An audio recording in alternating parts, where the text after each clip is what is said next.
Good morning students. Today we will proceed with chapter 3rd, classification of element and periodicity in properties. The topic is cause of periodicity, the recurrence of similar properties of the elements after certain regular intervals when they are arranged in order of increasing atomic number is called periodicity. जब कोई भी elements को उनकी property के basis पर एक regular interval के बाद रिपीट किया जाता है तब उसे कहते हैं उसकी periodicity.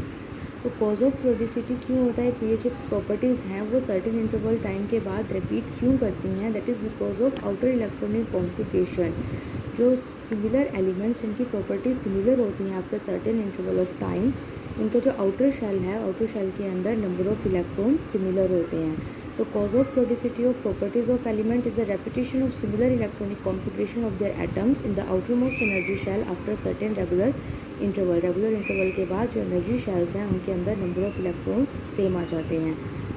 अब इसके अंदर हम जो ट्रेंड्स पढ़ते हैं उसके अंदर फर्स्ट ऑफ ऑल आता है एटॉमिक रेडियाई. एटॉमिक रेडियाई का मतलब होता है सेंटर से आउटर मोस्ट जो इलेक्ट्रॉन है उसके बीच का डिस्टेंस, जिसे हम कह देते हैं atomic radius.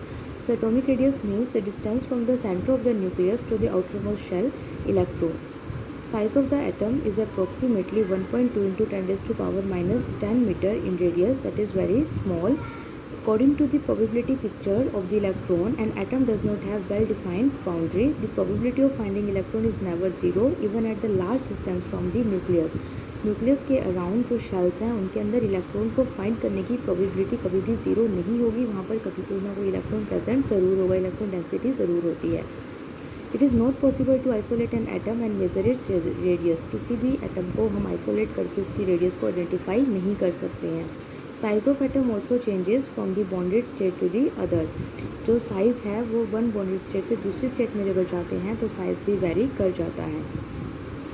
So atomic radius as the effective size which means the distance of the closest approach of one atom to the another atom in a given bonding situation. किसी भी बॉन्डिंग सिचुएशन के अंदर एक atom का दूसरे atom के साथ जो कॉम्बिनेशन है उसके कितने उसकी प्रॉपर्टीज़ आपस में डिफ़र करती हैं, कितना उसके बीच में रेडियस का डिस्टेंस हो सकता है, वो उसका क्या हो जाएगा, effective size. Trends in the atomic size. जैसे अगर हम डाउन द ग्रुप मूव करते हैं, lithium, sodium, potassium, rubidium and caesium. Down the group जब मूव करेंगे तो इसके अंदर प्रिंसिपल शेल इंक्रीज़ होता जाएगा. जैसे जैसे प्रिंसिपल शेल इंक्रीज़ होगा वैसे वैसे जो न्यूक्लियस से आउटर मोस्ट शेल इलेक्ट्रॉन का डिस्टेंस है वो भी बढ़ जाएगा, जिस वजह से साइज़ इंक्रीज़ होता जाएगा. Likewise fluorine, bromine, iodine and astatine. इसके अंदर भी अगर हम डाउन द ग्रुप मूव कर रहे हैं तो आउटर मोस्ट शेल इंक्रीज़ होती जा रही है, जिस वजह से न्यूक्लियस का आउटर मोस्ट शेल इलेक्ट्रॉन से जो डिस्टेंस है वो इंक्रीज़ होता जा रहा है. इस वजह से साइज़ कैसा होता जाएगा, इंक्रीज़.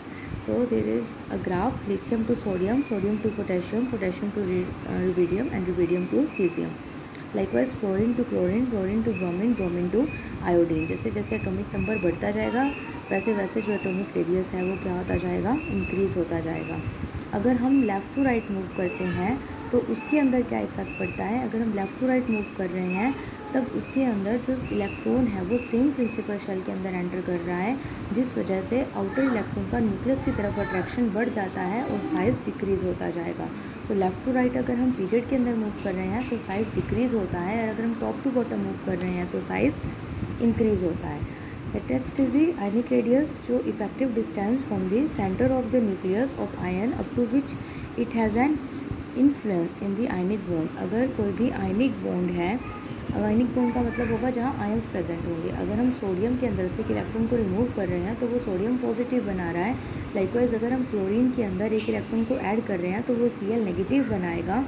तो Na पॉजिटिव, अगर हम सोडियम और Na पॉजिटिव को कंपेयर करें तो Na पॉजिटिव के अंदर एक इलेक्ट्रॉन कम है, प्रोटॉन सेम रहेंगे, इलेक्ट्रॉन कम हो गया तो कम इलेक्ट्रॉन का न्यूक्लियस की तरफ अट्रैक्ट करना इजी हो जाएगा. इस वजह से केटाइन का साइज़ स्मॉल होता है, बट एक एक्स्ट्रा इलेक्ट्रॉन ऐड होने की वजह से एनाइन का साइज़ कैसा हो जाता है, increase. So students, you have to read the chapter till ionic radii and also prepare the notes of this chapter. Thank you.